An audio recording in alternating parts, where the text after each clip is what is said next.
Les champs de blé changent de visage. C'est le ton des moissons et des va-et-vient des mécaniques à 200 000 euros.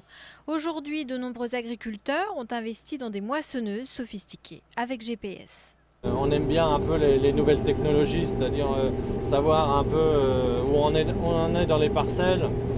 Quand on fait plusieurs variétés dans une parcelle, on aime bien savoir laquelle a rendu le plus pour en refaire l'année d'après. Et donc, je dis que c'est important d'avoir aussi, au point de vue facilité de réglage de moissonneuse, pour essayer de nettoyer le grain au plus propre et faire du bon travail, quoi. Hervé Girardot a 240 hectares, dont 90 de blé, mais il moissonne pour d'autres céréaliers et partage la machine avec un autre cultivateur.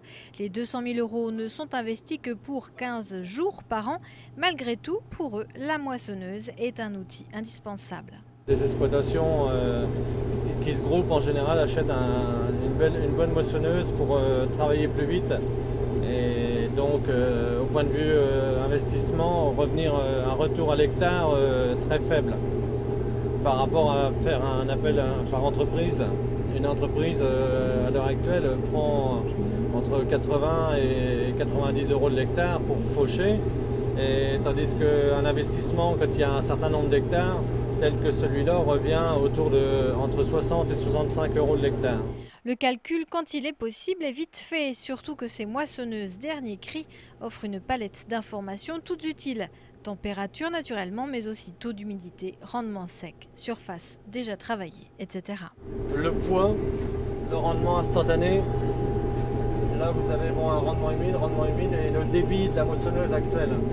Il est de 42 tonnes, 43 tonnes à l'heure. Vous avez aussi la vitesse de travail, ça donne aussi, quand on sort ça sur l'ordinateur, pour savoir si on a fait du bon travail ou pas, au point de vue débit de moissonneuse, quand on peut retravailler ça sur l'hiver, quoi. Et puis améliorer pour l'année d'après, quoi.